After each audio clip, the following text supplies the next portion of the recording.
All right, hello wine drinking people. Time for more of what I've had to drink yesterday, and some great stuff in this tasting. Let me tell you, especially the cavas.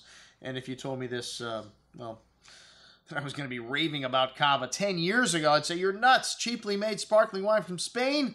But man, they've got some great cava now, and one of the best values in sparkling wine.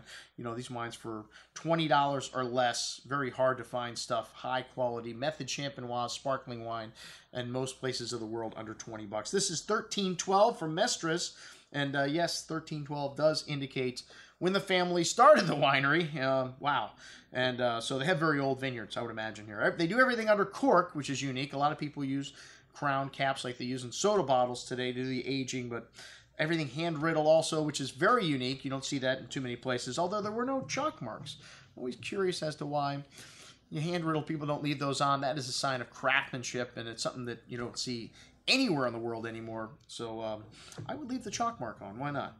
Anyways, this is a blend of the three traditional cava varietals, and this is labeled Reserva. And they do have a disgorgement date on the bottle, which also we'd love to see with sparkling wine because it's an indication of what vintage the wine is or what vintage it came from, because most are a blend of 2 to 3 different vintages, just like they do in Champagne. They keep some base wines back, some reserve wines, so when they have off vintages, they can blend those back in and make a better, more consistent product, which is what you want from your multi-vintage blends from Champagne and Cava. And this wine's got a lot of lovely fresh tree fruit on the nose, some seashell notes, some white flowers, an amount of that fruit showing through on the palate. There's a little dosage in this wine, which means they add a little sweetness to it, just like they do in Champagne, some like tonic notes, and $22.25, so not the cheapest cava we've had here, but man, a damn good bottle of sparkling wine. A nice complexity here, and at that price, like I said, hard to find sparkling wines made with a method champenoise that are 20 bucks or less today. All right, this Coquette Grand Reserva Brut Nature 2009. Brut Nature would indicate no dosage, so very dry. It's a blend of the 3 traditional cava varietals also, Macabeo, Charlo, and Periata. So this wine's done under cork, like all the wines, as I mentioned before, and it's got definitely a little more richness. I'm sorry, 40 months under cork, so about what you'd find in your Tête de Cuvée champagnes. A lovely almond note to the nose. You get that yeast autolysis. A little quinine note in this wine also. Some white floral notes, some ripe tree fruit. Really lovely complexity here, man. On the second day, you know, I keep all my wines on the second day. Some people say, well, champagne loses its bubbles. Okay, well, it loses its bubbles, but great wines and great champagnes get better on the second day, even if they're less bubbly. And this wine showed extra layers of complexity on the finish and wonderful freshness, and really rich and layered on the tongue. A nice smooth, creamy texture. You get that from the minerality as well. And nice sweet tart fruit here. Most excellent juice at 32 bucks. Wow. Not the cheapest cava I've had, but man, one of the best cavas I have had without a doubt. Buil and Gine. This is a Pre-Rot Blanc, and a really unique blend. Macabeo, Grenache Blanc, Viognier, and Pedro Jimenez? It's a grape they use in sherry. You rarely see that outside of southern Spain, but it's very sweet. And they planted it up here so the vineyard workers could eat it. All right, I'll buy that for $1 anyway. So very old, very low yields, and they add a little bit of it to this wine. It's got a really unique nose, very floral, really pretty bouquet here, fresh pear, white peach fruit, really thick and juicy on the tongue, a nice texture, whole milk, lots of that perfume from the nose, a nice balance, a nice zest to the finish, lime, citrus, leaves the tongue salivating for food. $28.50, a really unique white wine from the Pre-Rot. Open that one up for a brown bag, you will fool everybody. Well, they don't make much white in the Pre-Rot to begin with. All right, the Lopez de Heredia, Vina Tondonia, Rioja Reserva Bianca, one of the most famous wineries in Rioja, and I'm not a huge fan of these older whites, and they keep in barrel for a long time. For me, you know, oxidization in whites, you're going to get it as the wine gets older, but to keep a wine in barrel for 5 years, 4 to 5 years in this case, anyways. Some people like this wine. It is still fresh, and I have to say the wine is excellent. It really is nice.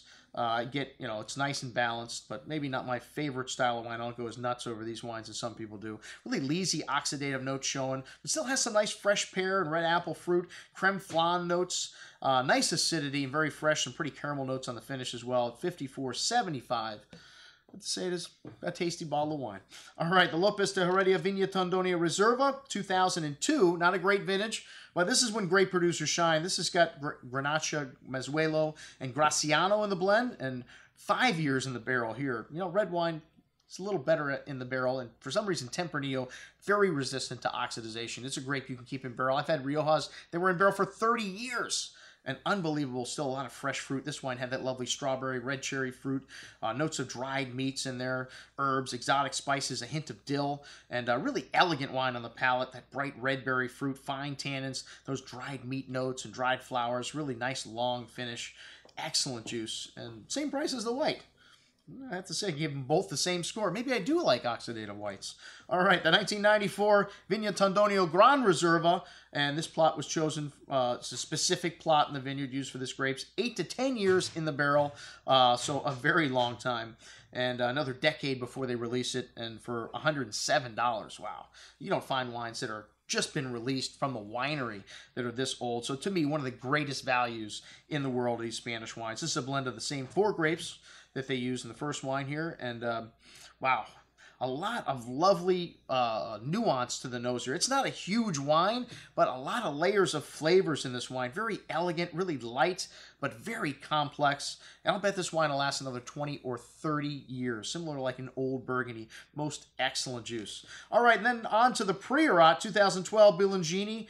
The Gine, a blend of Carignan Grenache, 60-40. This wine's got a good amount of that crushed rock, the liquorill soil that they have there in the Priorat. And you also get some floral, lavender. They got fresh flowers and herbs, which these come out in the wine. It's just amazing. You go there to the Priorat and you smell the air. That's what the wines taste like. Some nice dark berry fruit, sweet blackberry jam on the tongue. An array of that crushed rock and floral notes coming through on the finish. Very good at $28. And then, yes, there's more. A marathon tasting. There is no limit to the amount of wine you can bring to the Wine Watch for a tasting. So these guys obviously have heard that.